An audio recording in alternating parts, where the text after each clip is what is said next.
bienvenue dans la pause fitness. Alors, ce podcast est réservé à ceux qui veulent améliorer leur nutrition, leur entraînement et aussi peut-être leur style de vie. Donc pour tous ceux qui me suivent depuis quelques temps déjà, vous pouvez me laisser une petite évaluation sur la plateforme de podcast de votre choix. C'est ce qui m'aide le plus. Allez, on démarre l'épisode.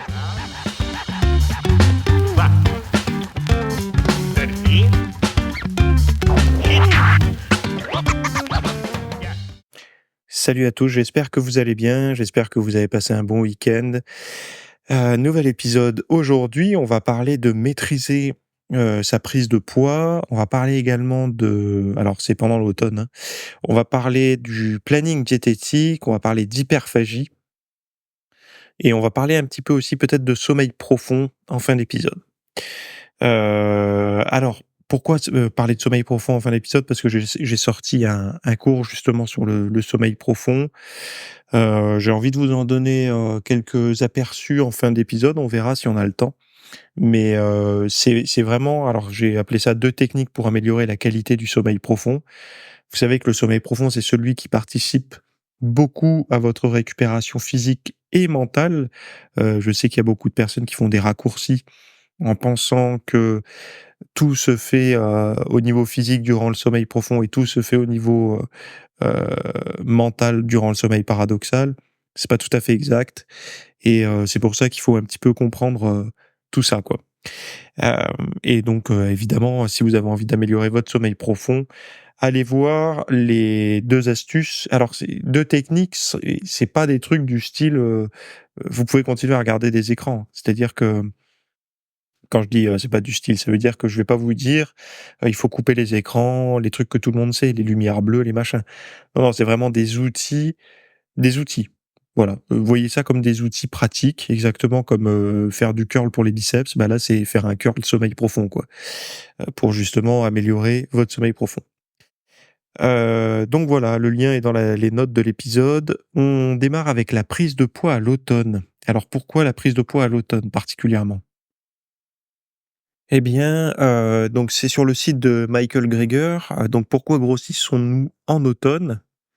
Donc c'est dû pour lui, hein, ça serait dû aux troubles affectifs saisonniers, qui provoquent une augmentation de l'appétit, des envies alimentaires et de la somnolence dès que la lumière diminue.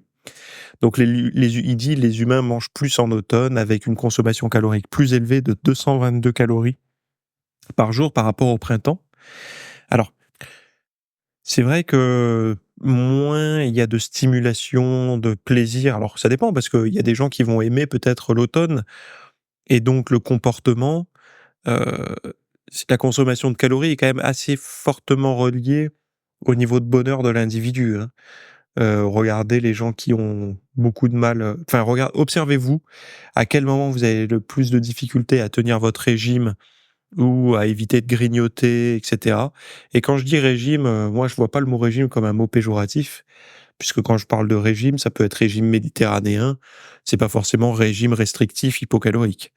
Donc je ne diabolise pas du tout le mot régime. Je vais à l'inverse de ceux qui disent, «Je suis contre les régimes, arrêtez de faire des régimes». On fait tous plus ou moins un régime.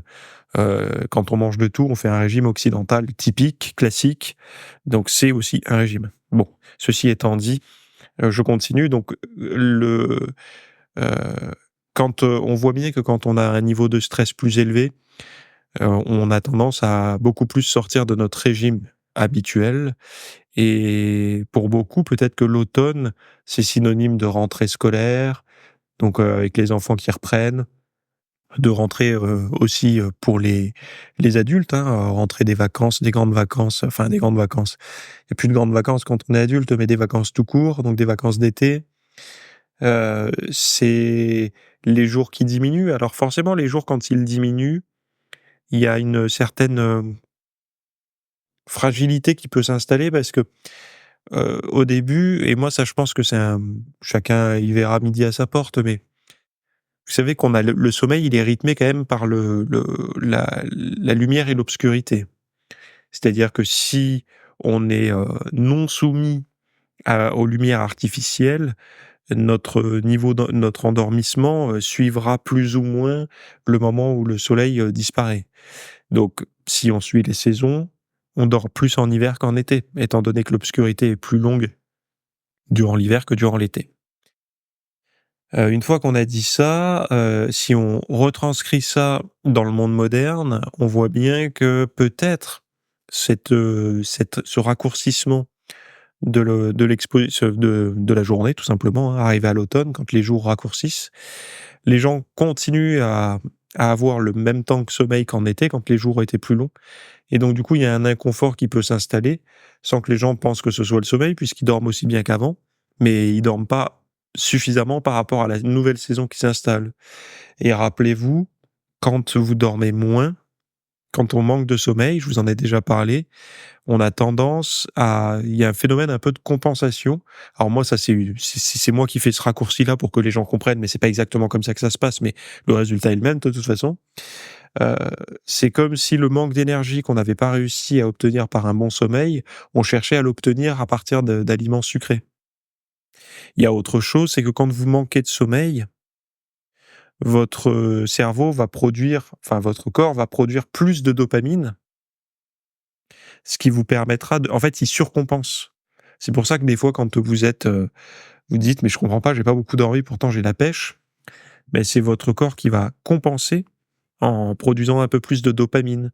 Qu'est-ce qui se passe quand vous produisez plus de dopamine au niveau des comportements alimentaires?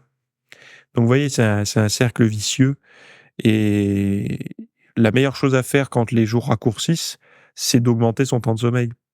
En tout cas, c'est d'essayer d'observer un temps de sommeil, heu, naturel. C'est-à-dire de voir si quand on se laisse dormir naturellement, à quelle heure on a envie de se coucher, à quelle heure on a envie de se réveiller. Alors évidemment, on fait ça le week-end. On fait pas ça le lundi matin, sinon on arrive en retard. Donc lui, il voit carrément une consommation calorique plus élevée de 222 calories par jour par rapport au printemps. C'est beaucoup 222 calories par jour en plus, hein. C'est comme une petite prise de masse musculaire, hein, c'est pour ça, prise de poids contrôlée, c'est si ce sont les bons 222 calories, de plus par jour, que vous consommez, naturellement, sans vous forcer à manger, vous devriez pouvoir prendre un petit peu de masse musculaire en automne.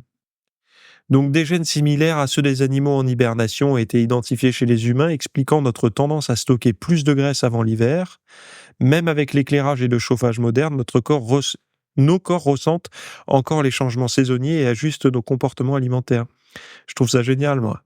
C'est-à-dire qu'on a beau essayer de contraindre, enfin on contraint pas, en fait, on a beau confortiser, ça se dit pas, l'humain avec du chauffage, de l'éclairage d'appoint et tout, il reste quand même des gènes en nous qui captent, il va faire froid et que si jamais tout s'effondre, mieux vaut que tu aies un peu de brioche pour passer, les périodes les plus difficiles. Et ce qui est intéressant de voir, c'est qu'on vit aujourd'hui dans un monde ultra, ultra, ultra précautionneux, ou attention si tu suis tel régime, faut aller voir ton médecin avant, ou attention si tu fais telle chose. Enfin, on est vraiment, vraiment, politique, précaution, précaution, précaution à mort. Alors que si on remonte un peu en arrière, le corps en fait, il stocke du gras pour qu'on puisse dormir dehors dans le froid sans crever quoi, en gros. C'est ça qui est fou.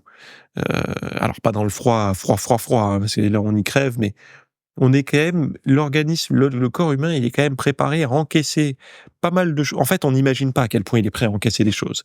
On l'a tellement, adouci, enfin on le pense tellement fragile et doux, qu'on le surprotège, mais on se rend bien compte qu'il y a quand même une bonne et d'ailleurs tous ceux qui font de la musculation et du sport, ils ont vu que le corps était capable de grandes choses parce que de développer de la force et du muscle, pour réagir par rapport à la contrainte, parce que c'est ça, hein, vous prenez du tour de bras ou du tour de cuisse parce que vous avez contraint vos muscles à quelque chose dont il avait pas envie enfin il était pas capable de fournir un effort et suffisamment de force pour un effort et il se dit: «Bon, bah, OK, maintenant faut que pour encaisser ça, faut que je sois plus fort, plus robuste, plus gros» et c'est pour ça qu'il grossit, en gros. Heu, donc le corps est quand même formidable et il prépare aussi un petit p donc ça sert à rien, par exemple, de faire une sèche extrême, d'aller contre la nature en automne.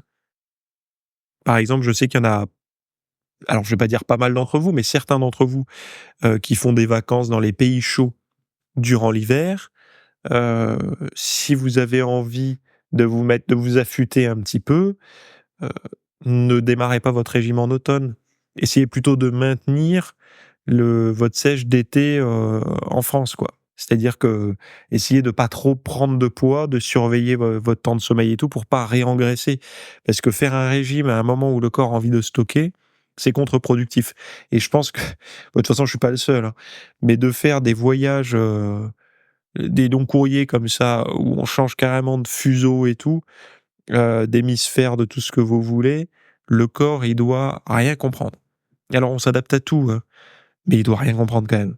Ça doit être, quelque chose pour lui, hein. Il doit se dire: «Mais je comprends pas, on m'a habitué lentement à une dégringolade des températures et un raccourcissement de la lumière et d'un coup, il y a plus je sais pas combien de degrés et les jours, sont beaucoup plus longs». Même le taux d'humidité et tout ça, enfin tout et on le voit le truc le plus marquant, c'est la tourista, quoi. Ça, c'est le rappel pour nous dire: «Hé Coco, tu pas chez toi ici».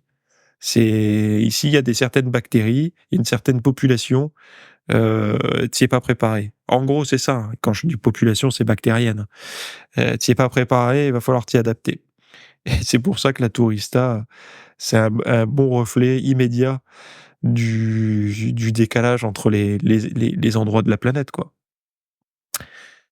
Donc lui, il dit pour éviter la prise de poids en automne, les recommandations incluent de dormir suffisamment, bon, est ce que je vous ai dit tout à l'heure, être actif la journée, rien de nouveau, éviter la lumière intense la nuit, ouais, bon, bah, ça c'est bien si vous travaillez pas de nuit, et faire des petits repas le soir. La luminothérapie peut aussi aider à réduire les symptômes de TAS. Alors TAS, c'est quoi le diminutif de troubles affectifs saisonniers? Bon, et à la prise de poids associée, bon, bah, troubles machin saisonnier, nous chez nous on appelle ça la dépression saisonnière, hein.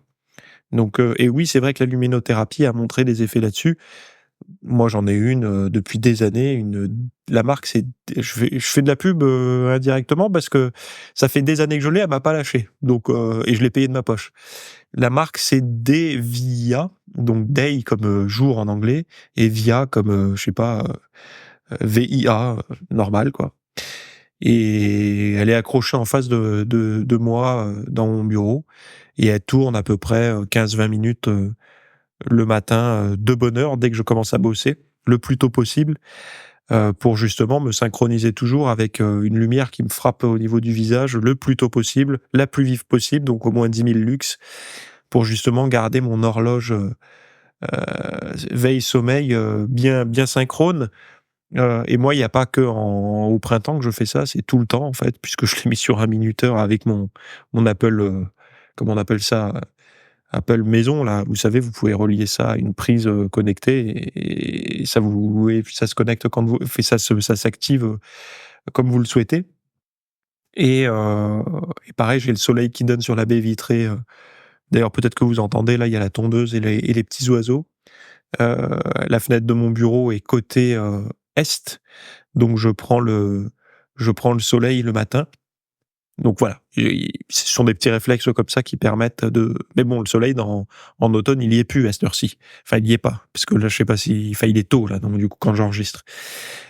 Donc il y a pas encore le soleil et donc cette lumière, me permet quand même de garder une certaine synchronisation. Je sais pas si ça joue sur ma dépression saisonnière. Je souffre pas trop de dépression en automne, moi.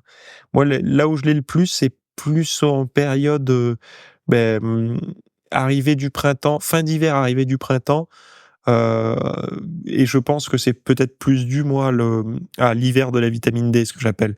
Où là où nos taux de vitamine D commencent à être, ils commencent à être vraiment bas et c'est peut-être à ce moment-là que je ressens le plus, moi, les symptômes, c'est bon, quoi. On les terminé l'hiver, on rentre dans l'été, et le moral, à ce moment-là, des fois, il peut un petit peu je peux un peu décompenser et remonter derrière, quoi. Donc les fêtes ne sont pas les seuls responsables de nos excès alimentaires, c'est la période automnale qui influence ces comportements menant à la programmation des fêtes à cette époque. Alors eux, ils ont toute une théorie, par rapport à ça. Il y a le jeûne, il y a les traditions, du passé et tout ça, qui montraient heu, qu'il y avait que c'est beaucoup plus lointain que tout ça.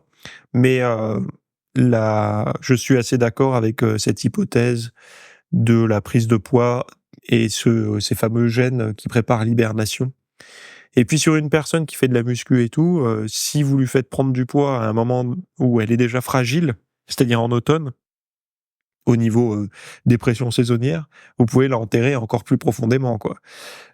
Donc c'est il faut à partir du moment où vous êtes sensible à ce genre de choses, il faut vous dire: «OK, moi j'y suis fragile, il faut que je fasse gaffe, quoi». Allez, nouveau sujet, 2e du podcast, le petit déjeuner, le dîner. Petit déjeuner, dîner, quelle répartition des prises alimentaires sur la journée? Donc, là, c'est selon l'ANSES, hein. Donc l'ANSES, notre, agence, nationale, je sais plus trop quoi, sanitaire, non, sécurité, environnement et je sais plus. Enfin bon, bref. Je vais vous le dire parce que c'est frustrant. Ça veut j'ai un toc là. Faut que je l'avais et en fait, je l'ai tellement je sais que c'est agence nationale déjà. Je sais même pas en fait si c'est ça. Vous savez que quand on arrive dessus, il y a pas le diminutif tout de suite. C'est-à-dire que même eux, ça se trouve, ceux qui y bossent, ils savent pas du tout, ce que veut dire ANSES. Donc, quelle est la signification de l'acronyme ANSES? Agence nationale de sécurité sanitaire de l'alimentation. J'étais pas loin, mais j'avais pas le bon ordre. Bon, il y a aussi de l'environnement et du travail, hein, mais tout ça, ça rentre pas dans ANSES, hein. Donc un apport énergétique élevé le soir augmente le risque d'obésité. Il est donc conseillé de dîner légèrement et suffisamment tôt, en respectant un délai de 2 heures avant de se coucher. Donc pour eux, pour l'ANSES, même eux, ils disent de manger léger le soir. En fait, il y a que le monde fitness marketing qui recommande de manger lourd le soir, tous ces glucides le soir et tout. C'est quand même fou, hein. Même eux, alors qu'ils sont pas du tout, enfin voilà, ils sont là pour, ils ils parlent à des gens qui font qui remplissent leur caddie de course avec un régime occidental typique. C'est-à-dire avec des aliments ultra transformés, on va dire entre 50 et 60 du caddie. Donc en parlant à des personnes comme ça, ils leur disent même pas de compter leurs calories et tout, ils leur disent déjà de manger plus léger le soir. Distribution de petits déjeuners à l'école, donc l'ANSES met en garde contre la distribution systématique de petits déjeuners à l'école, car cela pourrait aggraver le risque de surpoids et d'obésité, surtout si les aliments sont riches en sucre. En semaine, seuls 6% des enfants ne prennent pas de petit déjeuner. Bon, je sais pas ce qui... Alors, de faire attention contre la distribution systématique de petits déjeuners à l'école. Mais attendez, l'école publique, elle peut pas contrôler la nature des petits déjeuners? Je comprends pas. Enfin, dans les écoles privées, peut-être qu'ils font ce qu'ils veulent, mais dans le public, est-ce qu'on est obligé de donner des aliments, riches en sucre aux gamins? Il peut pas y avoir des fruits, je sais pas moi.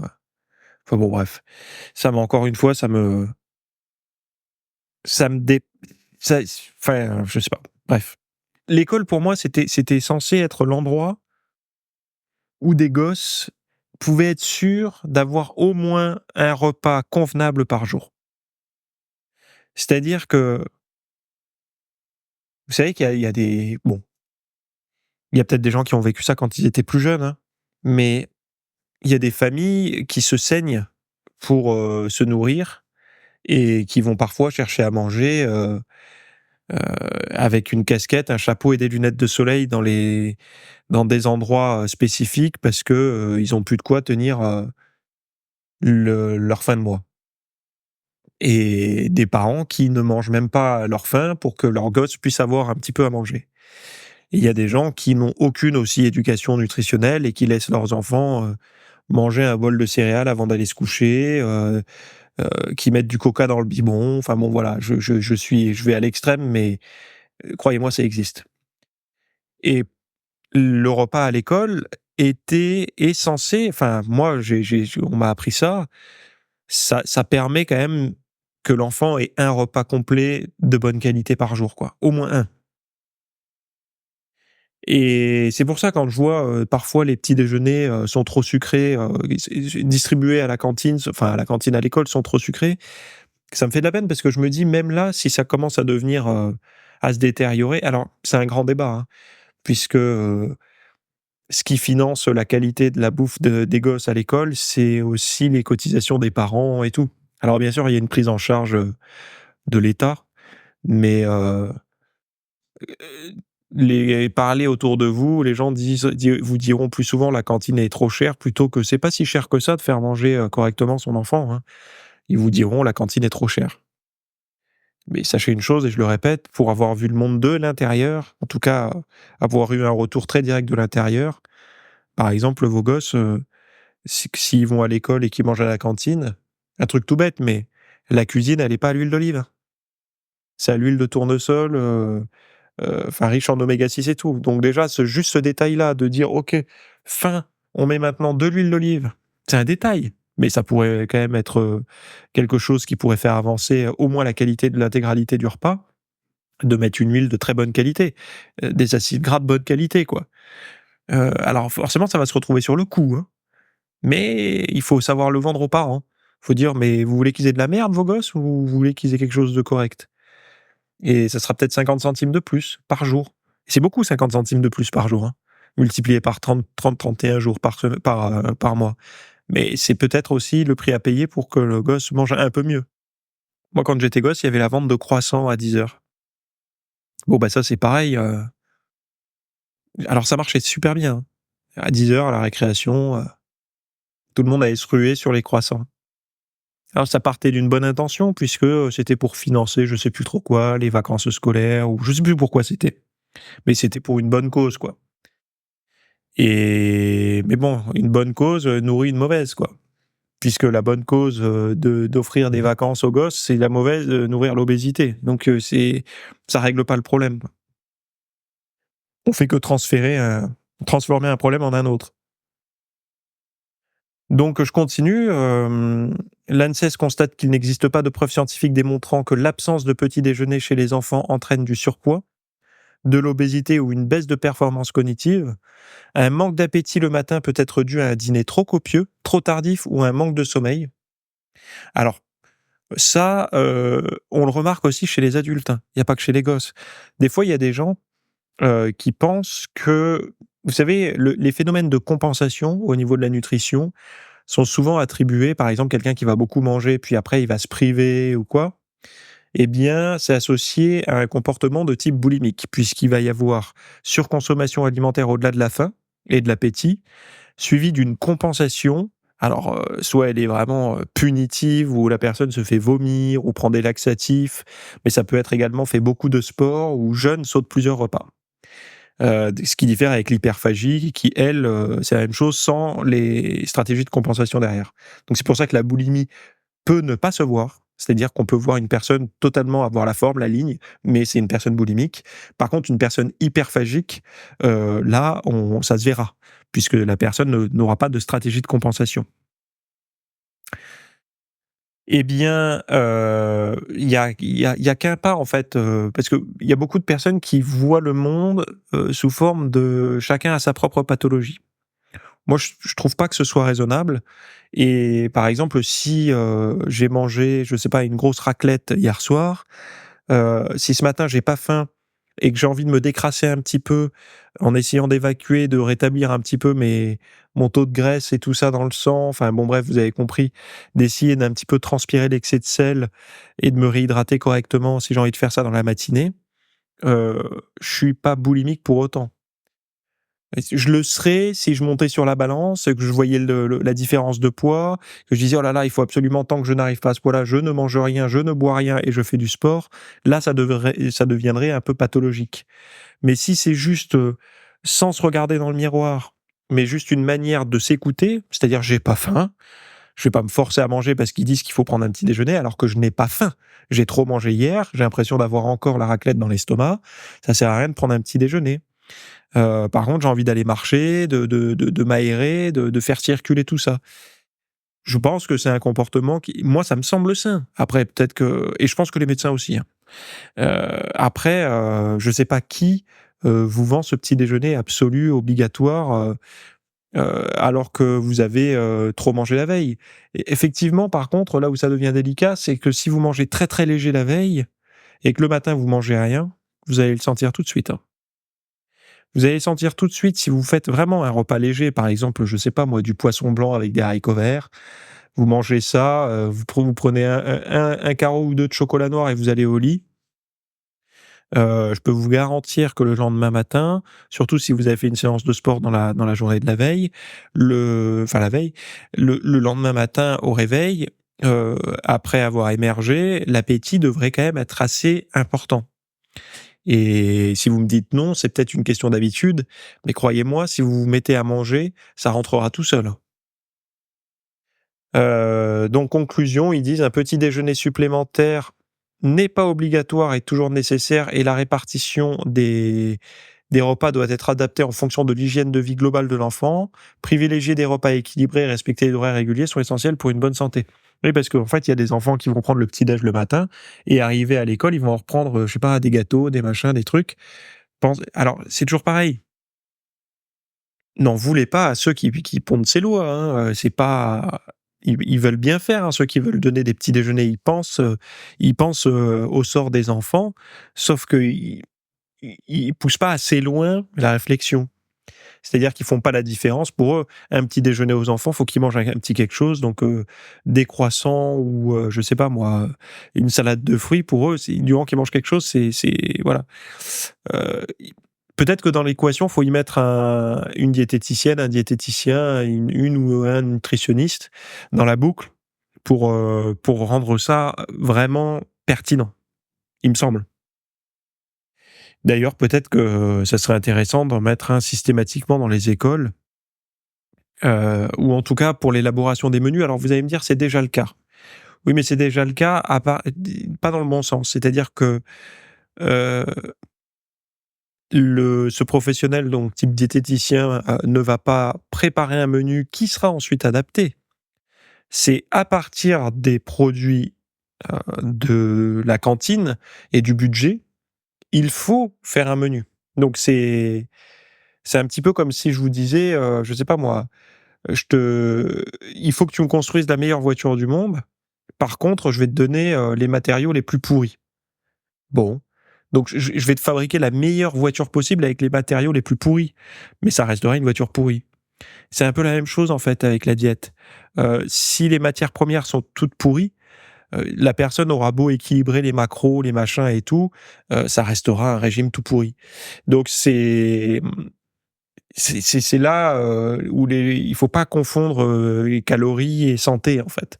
Parce que les calories, c'est pas, ce qui met en santé. C'est les micronutriments, heu, et quand je dis micronutriments, c'est les vitamines, les oligo-éléments, les minéraux, les réponses et les acides gras essentiels ou non, les acides aminés, lesquels rentrent et lesquels, acides aminés, vont être consommés, quel type de glucides, quelles sont, la charge glycémique, les index glycémiques, la nature des graisses, oméga 3, oméga 6, oméga 9, graisses saturées, bon bref, toutes ces choses-là, vous savez, vous connaissez, vous avez déjà entendu parler. Eh bien, toutes ces choses-là peuvent se simplifier sous forme de 3 macronutriments, protéines, glucides, lipides, et beaucoup de personnes simplifient un régime, simplifient la santé à ces 3 macronutriments. C'est une erreur, voilà, et heureusement que vous, dans le monde de la muscu, vous l'avez compris, mais je vous garantis qu'il y en a beaucoup qui ne l'ont pas compris. C'est pour ça qu'ils font des régimes avec, des saloperies dedans et qui comprennent pas pourquoi, ils ont toujours faim, il faut pas fonds de rétention d'eau, ils arrivent pas à calmer leurs problèmes de peau, enfin bon. Alors que pour eux, ils mangent sainement et en plus, ils se sentent au régime puisqu'ils font attention à leurs, calories. Alors le trouble de l'hyperphagie boulimique, pas aussi transitoire qu'on le pensait. Donc le trouble de l'hyperphagie boulimique est le trouble alimentaire le plus répandu aux États-Unis, mais ses durées et taux de rechute sont mal compris. Une nouvelle étude de 5 ans menée par McLean Hospital révèle que 61 et 45% des personnes souffrent encore de ce trouble entre 2,5 et 5 ans après leur diagnostic initial. Donc on imagine qu'au bout de 2,5 ans, enfin 2 ans et demi, ils sont à 61% à l'avoir encore, et après 5 ans, 45%. Contrairement aux études antérieures, ces résultats montrent que ce trouble dure souvent des années. Donc l'hyperphagie boulimique. Donc là, c'est où les gens où ils alors est-ce qu'il y a la stratégie de compensation dans l'hyperphagie boulimique ou non?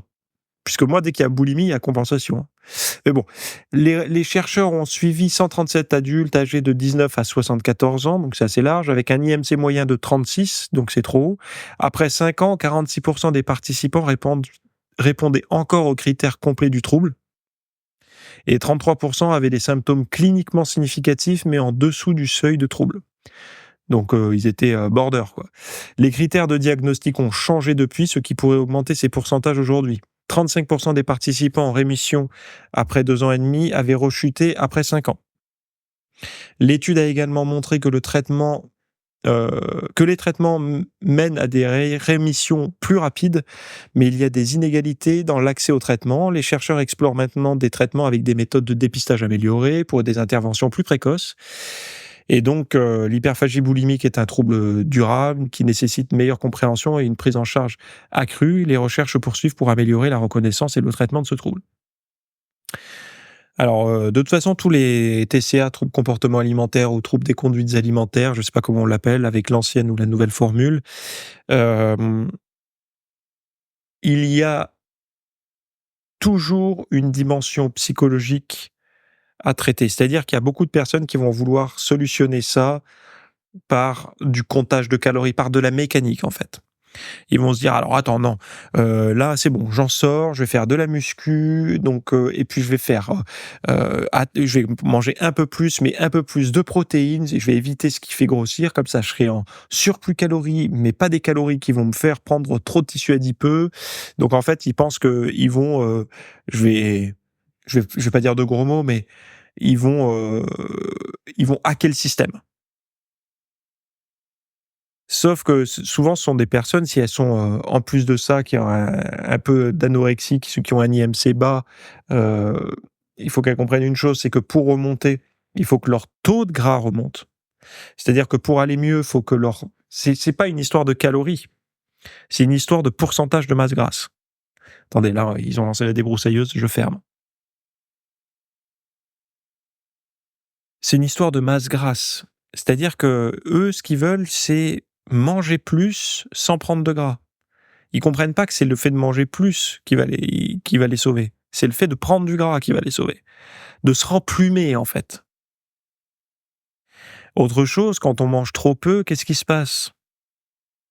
Eh bien, on s'expose moins aux micronutriments. Donc, on a forcément moins de magnésium, moins de vitamines. Enfin, quand je dis magnésium, parce que tout le monde le connaît, mais moins de vitamines en général. Euh, Forcément, vous mangez moins, donc il y a moins de micronutriments qui traversent votre corps et qui ont des chances d'être captés et métabolisés. Donc, ce sont des gens carencés, donc qui vont profiter d'un apport alimentaire plus haut, mais c'est pas une histoire de calories, c'est une histoire de micronutriments. Et c'est aussi une histoire de prendre du tissu adipeux. Pour relancer la machine, on a tous un taux de gras optimal où on se sent bien. Si on descend trop bas, il y a tout qui s'effondre, y compris la libido, l'absence de règles et tout ça. Et pour les femmes, et enfin vous aurez compris. Et comment dire, et quand les calories remontent, ça fait remonter également le taux de gras et l'individu se porte mieux. Mais là où les gens se trompent, c'est quand ils veulent monter les calories sans prendre de gras. C'est-à-dire qu'ils essayent d'avoir une méthode où finalement, pourquoi ils ne l'auraient pas fait dès le début? Puisque si ça prend pas de gras et qu'en même temps ils peuvent manger plus, tant mieux. Donc, et là, ils restent bloqués dans une certaine boucle, un enfer en fait, hein, et ils en sortent pas. C'est pour ça que ce genre de... Et puis, il faut absolument, ce que je vous disais, une fois qu'on a compris la diététique, il faut aller faire sauter les verrous au niveau psychologique. Qu'est-ce qui fait qu'il y ait cette hyperphagie? Qu'est-ce qui fait qu'il y a cette boulimie? Est-ce que c'est la journée, tout se passe bien, et puis le soir, je sais pas, il y a un flot d'émotions qui se déverse. Est-ce que c'est l'isolement? Est-ce que c'est le sentiment d'être seul, de pas aimer sa vie, ou peu importe, de se sentir abandonné, et à ce moment-là, la personne se met à manger, manger, manger, manger, manger, manger, pour se punir ou pour justement faire remonter son niveau de bonheur qui était à zéro toute la journée, et elle n'a pas envie de se coucher en pensant avoir passé une journée de merde. Alors c'est peut-être de l'inconscient, mais la nourriture et souvent la nourriture lors de crises d'hyperphagie boulimique, c'est pas des haricots verts, hein, même s'il y en a qui peuvent le faire, très souvent, c'est de l'alimentation, que l'individu aime, plaisir. Eh bien, le c'est ça va faire monter, ça va, venir, tamponner une émotion, quoi. Une émotion négative souvent ou un excès d'émotions positives, hein, ça peut arriver aussi, mais souvent c'est les émotions négatives. Donc forcément là, il faut en parler et je sais que, j'en reviens à ce que je disais, beaucoup de personnes souffrant de TCA mettent des années à aller voir un professionnel, de la psychologie quoi, un psychologue clinicien qui va les aider. Alors les thérapies cognitivo-comportementales, de dernière vague là, les ACT, ACT là, ça marche bien. Enfin, ça marche bien. En tout cas, il y a des bons retours par rapport aux troubles de comportement alimentaire. Si mais de toute façon, si vous m'écoutez et que vous en souffrez, il y a aussi l'hypothèse de Tsemeria qui me paraît, très intéressante. Observez-vous, dans votre quotidien, il y a souvent ce sont des gens qui ne veulent pas grandir, dans les troubles de comportement alimentaire et ça peut être comment ils s'habillent, quelle est la décoration chez eux, est-ce qu'il y a encore des restes de chambres d'enfants et tout ça et ça, ce sont des hypothèses qui enfin des hypothèses, pas des hypothèses, des arguments qui permettent d'aider l'individu, quoi. De voir: «OK, pourquoi je veux pas, grandir? Pourquoi je veux pas devenir adulte? Qu'est-ce qui fait que devenir adulte, ça me dérange, devenir un homme, devenir une femme, ça me dérange, quoi?» Pourquoi j'essaye de me maintenir comme ça, enfant, et ça, ce sont des comportements que vous pouvez, comprendre et traiter, avec la psychologie. Donc de se faire aider, c'est une bonne chose, heu, parce que globalement, ceux qui font, de l'hyperphagie boulimique, heu, très souvent, s'ils aiment un peu la diététique, ils savent ce qu'il faudrait faire. Par contre, là, le problème qu'ils ont, c'est, la barrière mentale, quoi. Le problème quand l'émotion prend le dessus, en fait, c'est plus eux qui sont aux manettes, quoi. Ils ont laissé le guidon à quelqu'un d'autre. C'est comme s'ils étaient allés sur le siège passager: «Tiens, prends le volant, je fais un somme». Ils peuvent plus. C'est, pourtant, rationnellement, quand tout va bien, ils se disent: «Mais je comprends pas, là, je peux tenir». Mais au moment où l'émotion est là, c'est full camp, je prends le volant. Et bah, voilà, et tant qu'ils n'arrivent pas à résister, à ça, à résister ou à comprendre pourquoi ils n'arrivent pas à résister, c'est complexe, quoi. C'est pour ça, faut en parler. Faut se former sur les sujets et pas essayer de hacker le corps humain parce que ça marche pas. On peut pas le hacker. C'est beaucoup essayé, hein, je sais, mais ça tient pas ou alors c'est du très court terme et c'est pas bon, quoi. Alors les 2 techniques pour améliorer le sommeil profond, donc si vous avez du mal à dormir et que, vous cherchez des solutions un peu plus efficaces que juste, arrêter les écrans et les lumières bleues, et si vous voulez aussi alors c'est marrant parce que je sais pas si vous savez, mais si vous manquez de sommeil profond, ça peut impacter la réparation du corps, mais également de la mémoire. Donc, si vous êtes en période d'examen ou tout simplement, vous avez besoin d'avoir une bonne mémoire parce que vous avez envie de retenir ce que vous lisez tout simplement ou ce que vous apprenez pour avoir des compétences, eh bien de manquer de sommeil profond, ça entame ça et je pense que beaucoup de personnes m'ont dit, moi, de ces dernières années: «C'est fou, j'ai de moins en moins de mémoire, j'ai de moins en moins de mémoire. Avant, je retenais les choses, je les retiens plus». Alors je suis pas vieux, moi je suis jeune encore, hein, j'ai pas 40 ans, mais ces problèmes de mémoire, il me semble que c'est lié aussi au fait qu'on se couche de plus en plus tard. Alors parce qu'il y a on regarde la télé, on essaye de profiter un petit peu de sa vie hors boulot et on se coupe d'une partie du sommeil profond, puisque vous savez que le ratio du sommeil profond est plus important en début de nuit et forcément, moins de sommeil profond, si c'est celui-là qui aide à consolider la mémoire, eh bien, et nous, on a connu en fait, ce décalage, assez fort puisque, aujourd'hui, on a énormément de divertissements à domicile. Avant, on était soumis uniquement quand je dis avant, c'était ceux générations, juste avant nous, qui n'ont pas connu en fait l'arrivée des plateformes de streaming et les smartphones, ils étaient dépendants du programme télé, quoi. Et s'ils avaient que les 6 chaînes, comme moi, quand j'étais gosse, j'avais que les 6 chaînes, j'avais pas le satellite ou je sais pas trop quoi. La TNT est arrivée, j'étais déjà bien ado. Donc bon, on fait le tour des 6 chaînes, s'il y a rien, enfin il y a même pas, c'était 5, il fallait avoir Canal, donc payer. Donc c'était 5 chaînes et bah, s'il y avait rien, on allait se coucher. Aujourd'hui, le divertissement est énorme parce que non seulement il y a toutes les plateformes de streaming et tous les trucs auxquels les YouTube et tout, mais une fois que s'il y a rien qui nous plaît, il reste le téléphone. Et tout ça, ça a conduit à forcément à des nuits, en tout cas on va se coucher on est plus souvent diverti en fin de soirée, on ressent moins le besoin d'aller, au lit, quoi. Puisque ça sécrète de la dopamine et que, bah, tant qu'on est, sous dopamine, on n'a pas forcément envie d'aller au lit, quoi. Donc manquer de sommeil profond, ça fait ça. Après, le problème, c'est si vous manquez de sommeil profond, c'est moins de testo et moins d'hormones, on va dire, enfin de substances précurseurs de la testo. Donc ça veut dire quoi? Moins de masse musculaire, plus de gras, moins de confiance en soi, moins de libido, moins de performance, on va dire, au niveau de la libido, vous m'avez compris. Heu, Après, il y a aussi quelque chose, c'est que le sommeil profond, ça permet vraiment d'éliminer les déchets du cerveau, ce qu'on appelle le système glymphatique et pas le système lymphatique.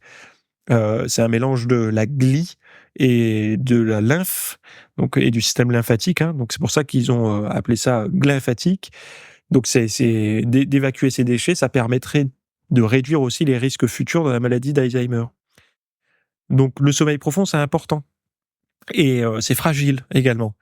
Et là, moi, je vous donne 2 outils, un peu comme je vous disais tout à l'heure, comme des extensions de mollets ou des curls biceps, mais là, c'est pour, vous muscler votre sommeil profond, quoi. Et même si vous avez à côté de vous quelqu'un qui regarde la télé, que vous pouvez pas être dans le silence total et tout, ce sont des exercices qui, quoi qu'il en soit, vont améliorer votre sommeil profond. Je ne dis pas qu'il faut pas couper les écrans et tout quand même, hein, mais vous aurez quand même des gains juste en les faisant, ces exercices et de techniques. Donc allez voir, ils sont dans les notes là de l'émission. Et sinon, je vous souhaite à toutes et à tous une très bonne semaine. Encore une fois, je vous remercie grandement pour tous vos retours, tous vos messages. C'est chaque semaine que je reçois des messages super agréables sur mon podcast, que ce soit de professionnels de santé qui m'ont même dit qu'ils le prescrivaient parfois à certains patients en plus de leur traitement. Ça me fait très plaisir. Je profite d'en parler comme ça directement dans le podcast publiquement pour vous remercier vraiment parce que je suis quelqu'un d'assez sensible donc ça me touche vraiment en fait, hein. Et donc voilà. Donc un grand merci à toutes et à tous pour vos retours, que ça soit à l'écrit, en commentaire, par mail, ou même quand vous en partagez. Beaucoup d'entre vous me taguent dans les stories partagées quand vous écoutez le podcast. Ben voilà, sachez que ça compte beaucoup pour moi. Je vous laisse ici. Très bonne semaine à toutes et à tous. Bye bye. Merci d'avoir écouté cet épisode. Alors, avant de partir, j'avais juste quelque chose à vous partager. C'est vrai que vous avez peut-être des temps morts à meubler, que ce soit des temps de trajet dans les transports en commun, du cardio un petit peu long sur un tapis de course, ou alors tout simplement envie de remplacer les programmes que vous avez la soirée pour de l'apprentissage. Vous êtes peut-être adepte des émissions, des documentaires, des reportages, etc. Sauf que dans le monde de la musculation, de la nutrition, du développement, d'un mode de vie sain, etc. C'est un peu maigre en contenu dans les médias grand public.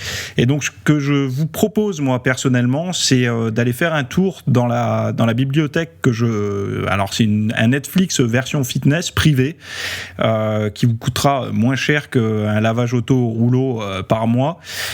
Et là, vous avez vraiment tous les sujets. Alors, c'est plein de cours que je propose. Il y en a déjà plus de 300. Ce sont sur le sommeil, sur les hormones, sur la nutrition. Donc ça peut être pourquoi on a faim, pourquoi on n'arrive pas à tenir un régime, comment faire, quelles sont les solutions, mais aussi d'anatomie pour l'entraînement, des programmes d'entraînement. Donc tout ce qui est lié à la perte de graisse, si vous avez du gras sur le bas du ventre depuis des années, ou alors si vous avez du mal à prendre de la masse musculaire, tous ces sujets du plus connu, entre guillemets, du plus recherché au plus pointu. Tous ces sujets sont largement abordés dans cet espace VIP. Donc, pour rappel, pour y accéder, vous avez un lien en description. Si vous ne le trouvez pas, vous allez sur www.fitnessmiss.fr et vous faites devenir membre. Voilà, vous trouverez sur le site. Et vous accédez à ce contenu caché que vous pourrez écouter partout. Voilà, je vous laisse ici. Très bonne fin de journée à tous.